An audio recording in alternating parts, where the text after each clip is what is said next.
Bem-vindos e bem-vindas a um novo episódio do podcast Todos Nós. Continuamos com o tema do envelhecimento. E hoje o meu convidado é Dr. Alexandre Kalash, médico e gerontólogo com um currículo vasto, uma experiência de muitos anos. E o Dr. Kalash é presidente do Centro Internacional de Longevidade Brasil, bem como co-diretor da Age Friendly Foundation, é PhD em epidemiologia pela Universidade de Oxford, fundador da Unidade de Epidemiologia do Envelhecimento da Universidade de Londres e criador do primeiro mestrado em promoção de saúde da Europa. Além disso, o Dr. Kalash dirigiu o Departamento de Envelhecimento e Curso de Vida da Organização Mundial de Saúde. Nesse período, concebeu e publicou, em 2002, o Marco Político do Envelhecimento Ativo e, posteriormente, a iniciativa Cidades Amigas do Idoso, em 2005. Como resultado, os dois referenciais são conhecidos e aplicados mundialmente. Então, essa conversa vai ser boa, com muito conteúdo e com muita experiência. Vamos lá? Com as suas pesquisas ou esses estudos sobre envelhecimento, quais o senhor diria que são os pilares principais de um bom envelhecimento? Primeira coisa que você chamou atenção é que o tema está cada vez mais imóvel. É natural. Isso reflete o fato de que o país está envelhecendo, aliás, o mundo está envelhecendo. Nós não tínhamos que muito falar, quando eu era estudante de medicina, lá atrás, eu me formei em 1970, porque naquela época 3, 4% da população tinha mais de 60 anos. Hoje nós estamos com 15,5%, e daqui a 27 anos, em 2050, a gente terá passado de 30% da população com 60 a mais. Então, estar em voga, estar em moda, reflete a tendência natural de um envelhecimento muito rápido da população brasileira, e é natural que as pessoas estejam cada vez falando mais, porque uma coisa era viver como os meus avós, que chegavam aos 60 e tinham mais 3 ou 4 ou 5 anos de uma vida ruim, porque a medicina tinha pouco para fazer para as mazelas que eles apresentavam. Hoje não, você chega aos 60, você ainda tem 30 pela frente, você ainda tem 1/3 da sua vida pela frente. Então, as pessoas estão falando de envelhecimento por duas razões. Primeiro, demográfica, serão cada vez mais pessoas idosas. Segundo, uma perspectiva de curso de vida, você ainda tem muito tempo de vida. Eu não estou falando de velhice, de vida. E é preciso preencher estes anos mais de vida com qualidade. Sim. E nesses anos que nós temos, porque é uma perspectiva importante essa de vida, não é? Que coisas, que pilares você diria que é importante para se ter essa uma qualidade de vida boa, né, no envelhecimento? Eu, durante 13 anos, dirigi o programa da Organização Mundial da Saúde de Envelhecimento e Saúde. Mas eu vinha de uma perspectiva muito acadêmica. Eu tinha trabalhado já, eu estou falando com você de Londres, por isso que eu estou falando daqui. Eu já tinha uma perspectiva acadêmica de 20 anos de muita pesquisa, de muito ensinamento, de muitos cursos, sobretudo com um viés de promoção da saúde. E talvez mesmo por isso, por ter criado o primeiro mestrado de promoção da saúde na Europa, foi meio natural que esse bicho exótico brasileiro falando de envelhecimento global não era muito comum, não. E em 1994 me recrutaram e eu fiquei, ao longo de 13 anos, dirigindo o programa. E lá eu lancei talvez o que eu considero o legado mais importante desses anos à testa do programa na OMS, que é o envelhecimento ativo. Como é que eu defino envelhecimento ativo? É o processo ao longo da vida, de você otimizar as oportunidades para os 4 pilares que são importantes para você chegar bem ao 100. Saúde, conhecimentos, participação na sociedade, mas também não esquecendo de proteção, e segurança. Saúde vem em primeiro lugar. Todo mundo quer envelhecer, mas ninguém quer envelhecer doente. Mas exige de você um esforço que tem que ser alicerçado em políticas públicas. Não adianta você chegar para uma pessoa pobre, como nós temos pobres no Brasil. Come Sim. brócolis. Mas, meu doutor, como é que eu vou comer brócolis? Se comer brócolis na primeira semana, não vai ter dinheiro para comer açúcar e farinha na última. Vai fazer caminhada, mas, doutor, eu moro num lugar que não tem calçada, não tem iluminação, não tem Não tem segurança. segurança nenhuma, é bala perdida. Se eu for mulher, então, mais perigo ainda, né? Nós somos campeões mundiais, infelizmente, tristemente, de estupros. É muito violenta a nossa sociedade. Então, saúde, mas você não pode vitimizar a vítima, não pode culpabilizar a vítima. Vamos lá, com cuidado. Segundo, conhecimentos. É fundamental. A tecnologia não está dando tempo para ninguém parar. Você tem que aprender a aprender sempre. Depende do seu esforço, mas também depende da sua empresa, do seu empregador, da política pública, de fazer com que a gente possa acompanhar essas mudanças tecnológicas que afetam a mim, a você, profissionais, mas também afeta um mecânico de automóvel, que até 20 anos Claro. atrás precisava só saber mecânica. Hoje ele precisa saber mecânica e eletrônica. O terceiro é participar da sociedade, o que pressupõe você ter direitos e brigar por eles. E o último é ter a segurança, a proteção, porque o horror de envelhecer sempre foi e sempre será você não saber se vai ter um teto decente sobre sua cabeça, se você vai ter comida na prateleira, se você vai ter um dinheirinho no bolso, nem que seja para comprar os medicamentos que o SUS, sob ameaça, não está mais dando conta de comprar. Você viu há pouco tempo, este ano ainda, a tragédia que se repete em São Sebastião, no Acre, no Sim. Ceará, inundações, mudanças climáticas, de você não ter segurança. Você mora num lugar que amanhã pode vir literalmente água abaixo. Esse mínimo de segurança é que faz com que você possa botar a cabeça no travesseiro e dormir sabendo que você vai amanhecer onde você estava ontem. Sim, sim.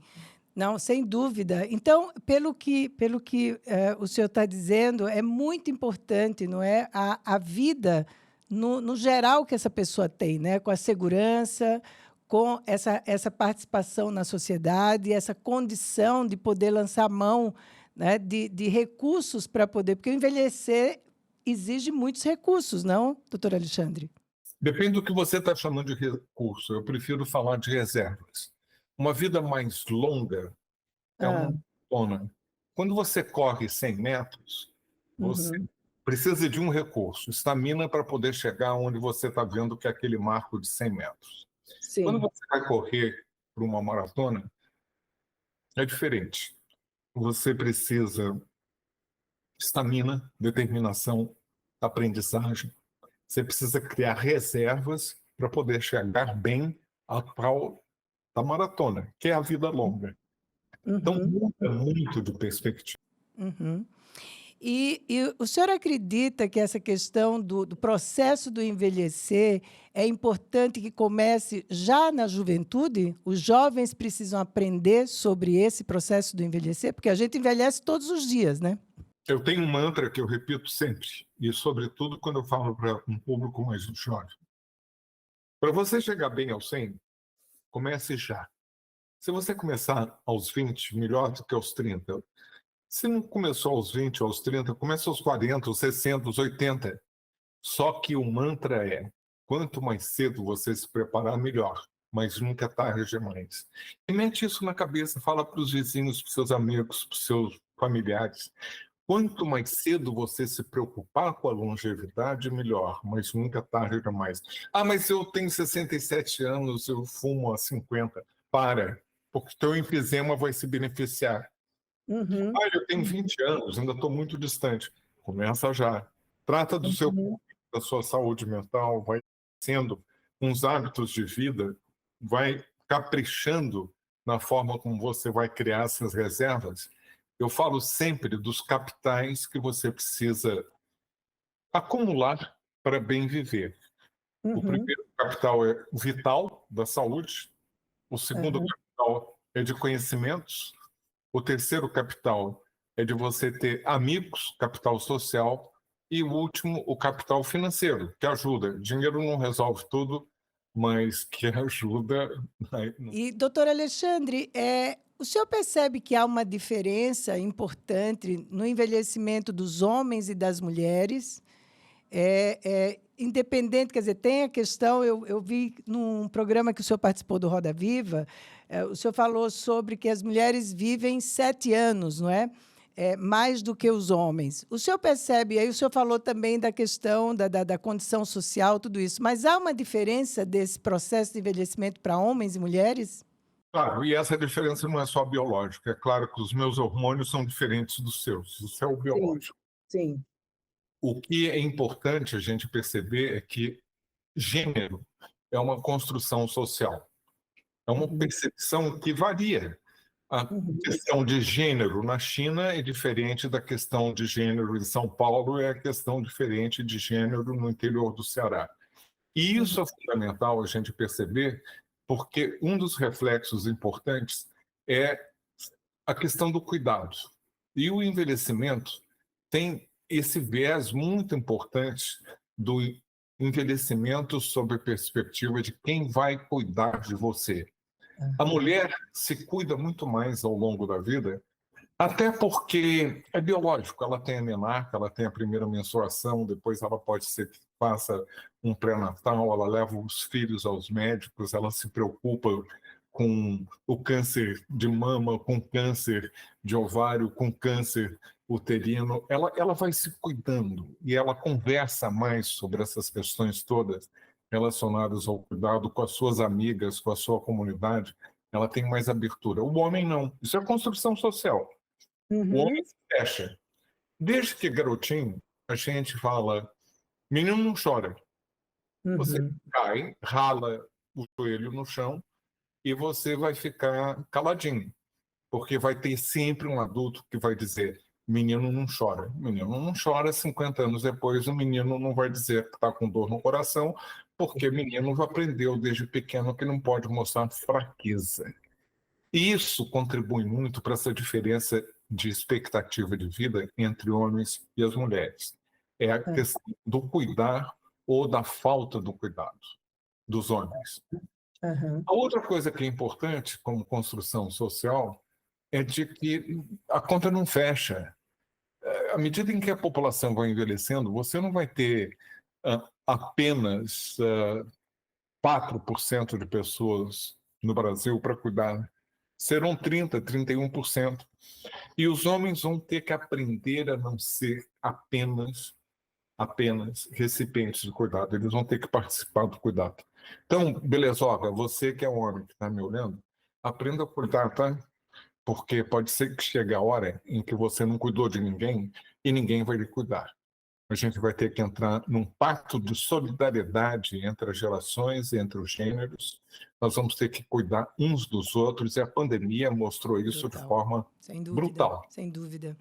E na sua experiência viajando e participando de programas em tantos países, estudando, há uma diferença grande em como o envelhecimento é tratado em cada país, por exemplo, no Brasil, no Japão, na Inglaterra, nos Estados Unidos?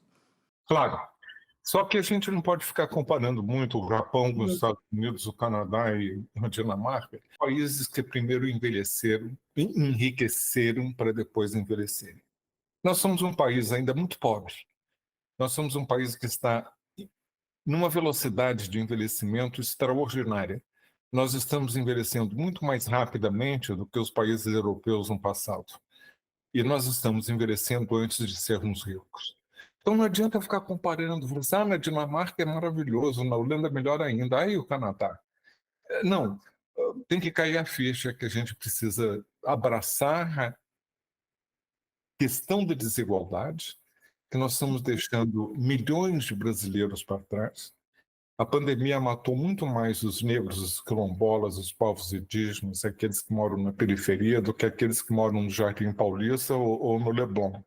Então nós temos que perceber essa questão de forma muito taxativa. Mesmo assim, mesmo com dinheiro no bolso, você, quando precisa de institucionalizar algum parente seu, você vai se deparar com o fato de que são pouquíssimas as instituições de longa permanência, os antigos abrigos, porque nós não temos ainda essa cultura, essa mentalidade.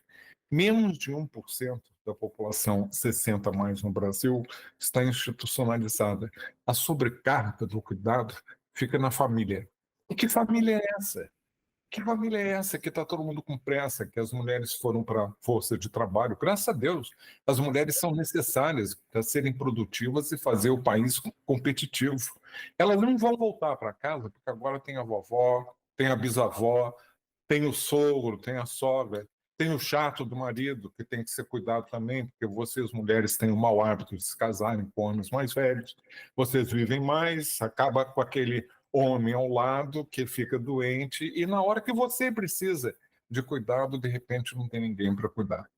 Então, toda essa questão do cuidado, que nos países mais ricos foi, e é a questão principal do envelhecimento. Enquanto você tiver independente, com uma saúde razoável e tiver recursos, você não há problema de jeito nenhum. Você é apenas uma pessoa mais velha. Mas no momento que você é uma pessoa mais velha, que precisa de cuidados, que ficou dependente e que não tem recursos na família para pagar as cuidadoras, acaba tudo na mão de uma mulher que vai ter que se sacrificar, que muitas vezes tem que largar o trabalho. Isso aconteceu durante a pandemia. As mulheres foram as primeiras vítimas. Elas tiveram que deixar seus trabalhos, muitas vezes precários, sem nenhuma cobertura de seguridade social, Uhum, uhum. e tiveram que ir cuidar dos filhos, dos netos, do avô, da mãe, do pai, do marido, né? E ainda sofrendo violência doméstica, porque aquele homem não sabia se comportar dentro de casa, toca beber e toca abusar a família como um todo. Agora, na minha experiência clínica, né, de consultório, eu percebo que a questão do envelhecimento, quando a família precisa cuidar, né, dos seus idosos, né, até antes da pandemia, isso tem sido um problema muito grande, porque há um nível de solidão enorme nessa questão das famílias, né? Eu vejo que muitos idosos ficam muito tempo sozinhos, sem terem relacionamentos, a família também não se dispõe. Dependendo do quadro, por exemplo, pacientes com demência, Alzheimer, é uma dificuldade para encontrar instituições, lugares que possam abrigar essas pessoas e até os tratamentos, né? Então, eu fico pensando, qual seria um caminho, não é? Se a gente fosse fazer um trabalho, vamos dizer, mais no nível social, né, de ajudar essas famílias a terem uma interação maior com os idosos, qual seria um caminho mais viável, né, para ajudá-los? Primeira coisa que a gente tem que se dar conta é que existe uma pandemia, que é a pandemia da solidão. Ela não é só no Brasil. Ela é mundial. O fato de que nós temos cada vez mais pessoas que chegam aos 80, 90 e muitas vezes são sobreviventes de sua geração. Eu sei disso porque minha mãe faleceu com 102 anos. E muito antes ela dizia: meu Deus, antes eu tinha tanta gente amiga, e eu ia jogar biriba, e eu ia sair, eu ia para o teatro, eu tinha que conversar, eu passava às vezes 2 horas no telefone ligando para uma amiga, para outra, para outra, para outra. É uma mulher típica da sua geração que não trabalhou fora e que tinha esse tempo que ela ocupava com essa rede social que foi diminuindo, diminuindo, diminuindo. Ela era uma mulher inteligente, ela disse, aos 80 anos, eu agora só faço amizade com quem tenha pelo menos 20 anos menos do que eu, porque as amigas minhas estão todas morrendo, eu quero gente mais nova, senão não vou renovar. Essa questão da pandemia, da solidão, é muito séria. 4 milhões de pessoas com mais de 60 anos no Brasil moram sozinhas, e outras 8 milhões moram apenas com cônjuge. E muitas vezes esse companheiro ou companheira tem um problema de saúde mental, tem um problema de demência, vive com a doença de Alzheimer.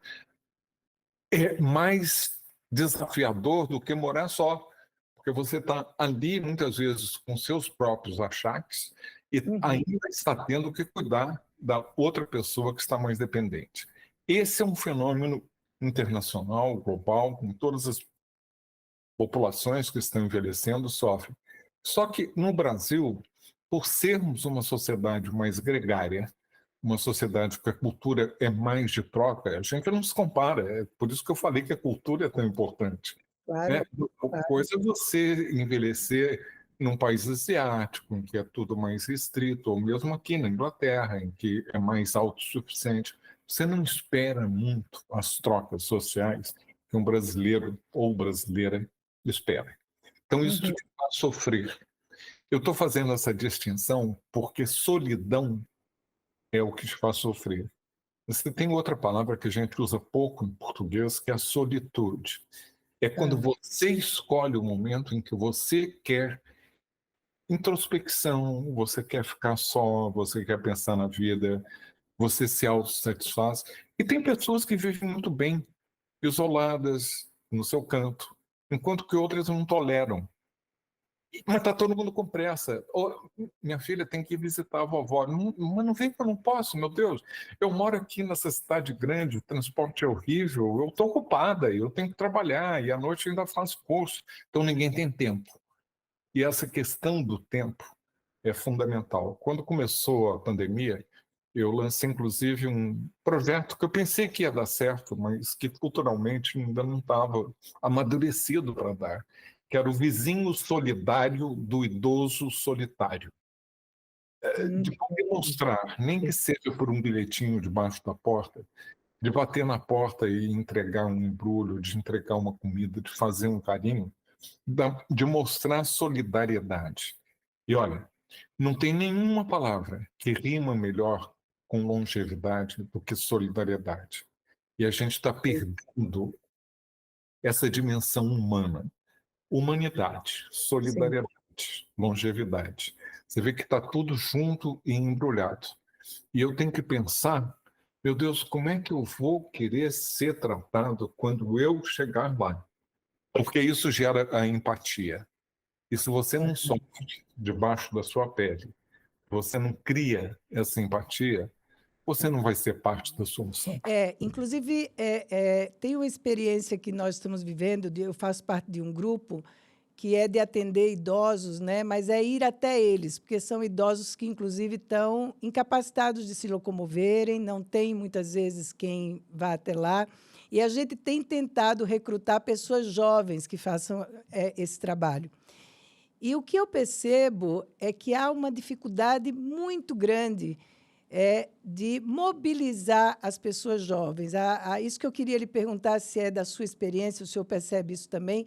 É como se o idoso, né, ele tivesse perdido um papel que ele tinha antes, né, de um certo respeito pela experiência de vida, pela sabedoria, por aquilo que viveu, pelas histórias que podem contar, né? E é como se não houvesse, além da falta de tempo, né, porque não é só a falta de tempo, mas há uma espécie de indisponibilidade de estar com essas pessoas, né? E queria saber qual é a sua experiência com isso. Eu acho que, até certo ponto, eu concordo, ao mesmo tempo que eu acho que também tem muito de balela. A gente não sabe realmente se era tão bom envelhecer no passado. Ah, A gente não sabe muito bem quando mandaram as pessoas para o aposento.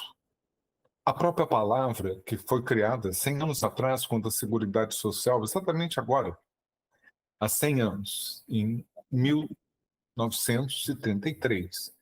A Seguridade Social foi criada no Brasil e traduziram a palavra que vinha do alemão ou do conceito ou em inglês para aposentados. O que é o aposento que se refere? Remete àquelas casas antigas, e lá no fundo tinha um aposento onde metiam os velhos. Ele ficava excluído da sociedade e da família. Mas eram famílias muito grandes. Eram famílias que tinham 8, 10, 12 filhos. Muitos, claro, eram filhas. As filhas não trabalhavam fora. Elas estavam disponíveis. E os rapazes casavam e geravam noras. Essas noras também estavam disponíveis. Então você tinha vários potenciais cuidadores, eu vou falar sem eufemismo, cuidadoras, que podiam se ocupar dessas pessoas que envelheciam, que eram muito menos e que tinham doenças incuráveis. Então, o tempo de cuidado era muito curto. Você pegava um câncer, uma doença cardiovascular, um diabetes, e ele se complicava muito rápido e a morte vinha rapidamente. Isso ainda é do meu tempo. Eu não estou falando do tempo do Carochinha. Eu me lembro as minhas primas, da minha idade, um pouquinho mais velhas, elas disputavam quem é que ia passar a noite com a mãe, com a tia, com a avó, no hospital. Pelo menos era uma noite livre, pelo menos iam sair de casa, né? Não era para badalar, nem para badernar. Era simplesmente para novidade. Meu Deus, vou passar a noite na Santa Casa. Tá? Então, eu acho que glorificar que no passado havia maior respeito, né? Talvez não se mediu isso. Acho que a gente repete coisas que a gente gosta de acreditar. Mas, de qualquer forma, os tempos mudaram. E a gente não vai voltar àquele passado glorificado que existia antes. Há pesquisadores, por exemplo, aqui na Inglaterra, um demógrafo, historiador chamado Peter Laslett, da Universidade de Cambridge. Ele já faleceu há alguns anos, mas ele passou a vida pesquisando os arquivos de arquidioceses, de igrejas, para ver quem naquela vila, naquela comunidade, que as pessoas não iam muito longe, não. O raio de ação, com a dificuldade de transporte que não existia, a mobilidade era muito limitada, você tinha um raio de 10 quilômetros em volta de você. Uhum. As pessoas não moravam debaixo do mesmo teto com seus idosos. As pessoas idosas, os registros mostram, elas gostavam de morar perto, mas não debaixo do mesmo teto. E eu acho que essa preferência se manifesta até hoje.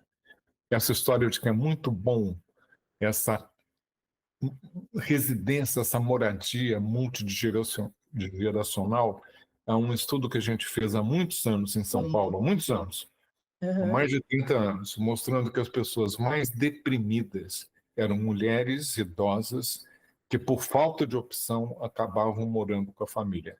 Não é que elas tivessem optado por isso, elas não tinham condições econômicas de ter a sua própria casa e acabavam dividindo um espaço pequeno com netos e netas adolescentes que as aterrorizavam. E esse é o problema que a gente tem que enfrentar. A vida glorificada do passado não volta. E tem muita coisa que a gente acha que era, mas que, na verdade, não tem nenhum dado concreto para mostrar que a vida era muito melhor antes do que agora e se respeitava muito os Sim. idosos. E dentro daquilo, inclusive, que a sua mãe falou, né, que ela gostaria de se relacionar com pessoas mais jovens, e faz todo sentido, porque isso, de fato, revitaliza, não é?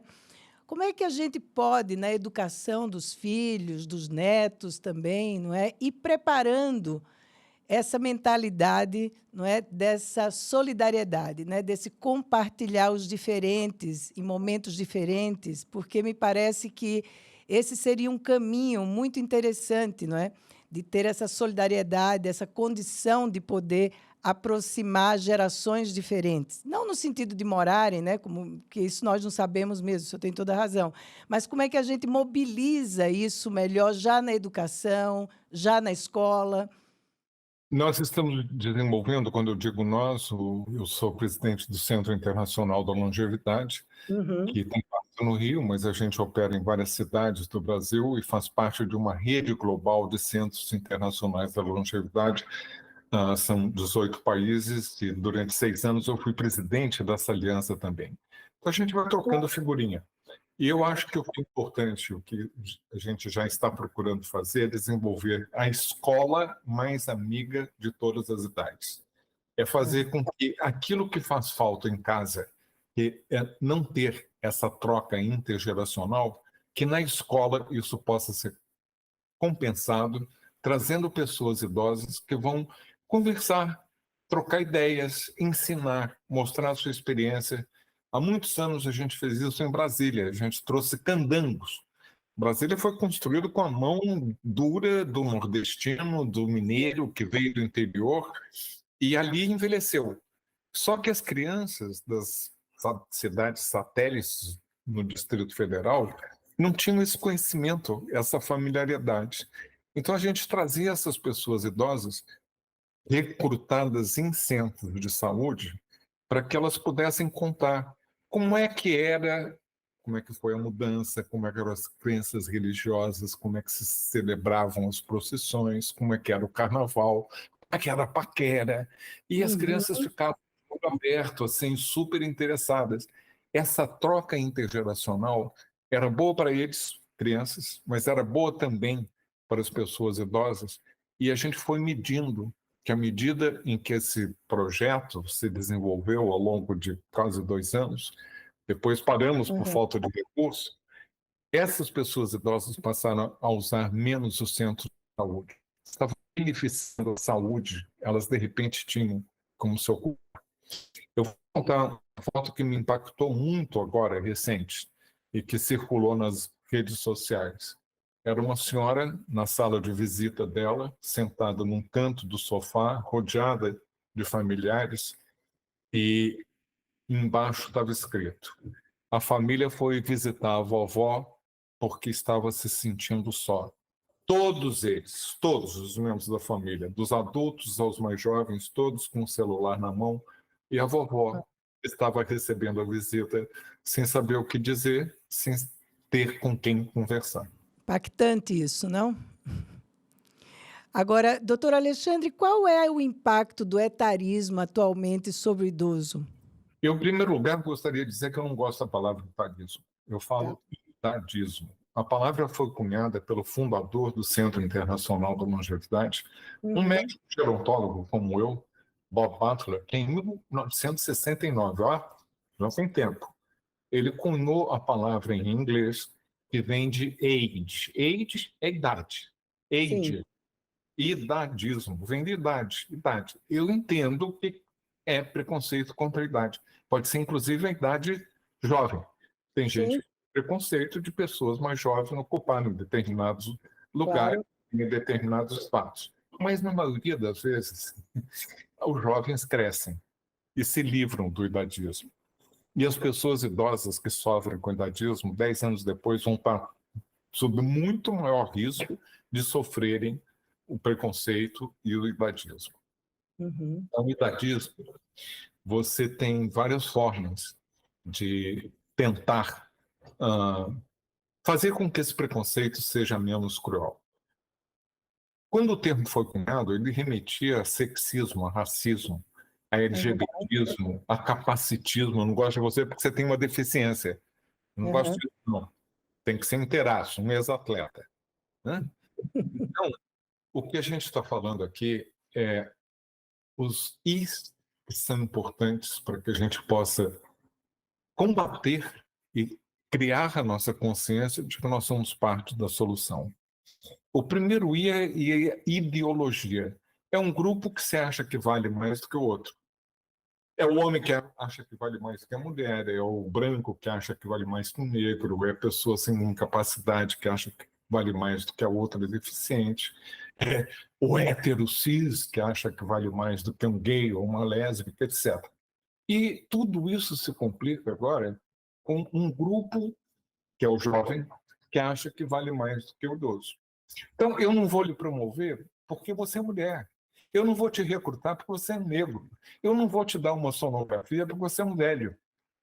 E quando tudo isso se soma, e ainda por cima essas pessoas vão envelhecer, elas vão sofrer na mão daqueles que têm os preconceitos, que em geral são mais poderosos na sociedade. Os homens, os brancos, os que não têm capacidade, os jovens. O que eles vão fazer então? É o segundo I. Eles vão institucionalizar os seus preconceitos. Eles vão botar cascas de bananas, barreiras. Eles vão fazer o possível para você não ser mesmo promovida, para você não conseguir um emprego, para você não ser internado. Você é um velho, pô, está gastando recurso à toa. O terceiro I é quando isso tudo passa sendo intrapessoal. São as pequenas piadas, as anedotas, para botar para trás, do velho gagá, da velha assanhada, porque ainda tem um interesse sexual. É o silêncio, é você ficar no canto, de ninguém lhe dar atenção. Tudo isso é o intrapessoal nas relações que são para te diminuir e acabam internalizado, o quarto I. Você acaba realmente achando que você merece, que você é menos, tem menos valia do que o outro grupo. Se eu não mereço mesmo ser promovido, eu não mereço mesmo aquele emprego, eu não mereço mesmo internar, estou no fim da vida, estou gastando recursos, o país é pobre, etc. Então, isso é a internalização.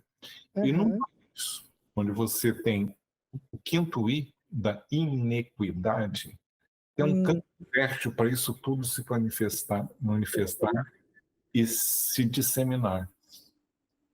Angela Davis, que é a grande embaixadora ativista contra o racismo dos Estados Unidos, ela afirma: não basta não ser racista, você tem que ser antirracista.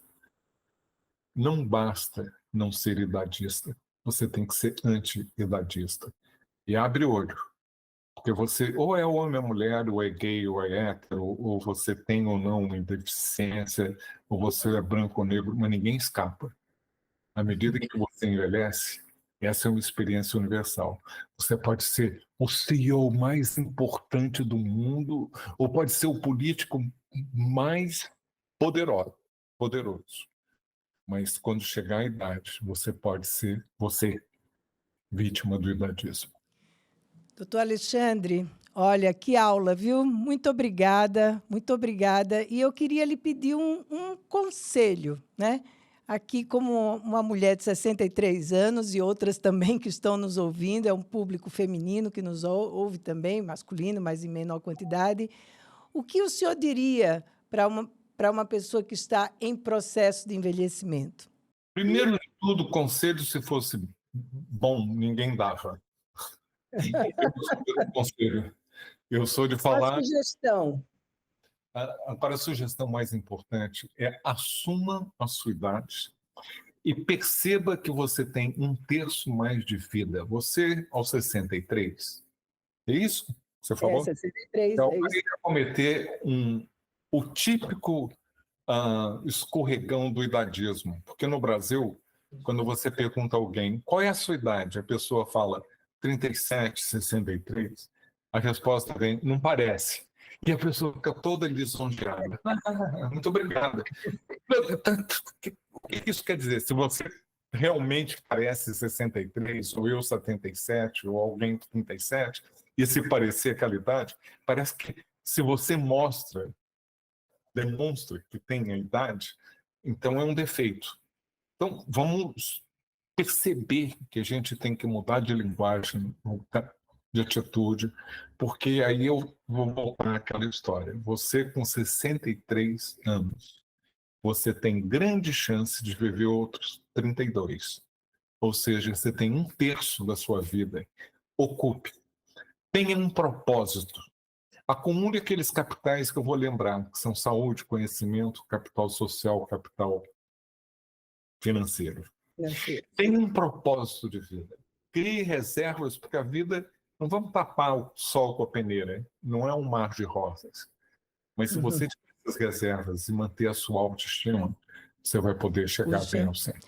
Muito obrigada, doutor Alexandre. Muito obrigado por essa entrevista, viu?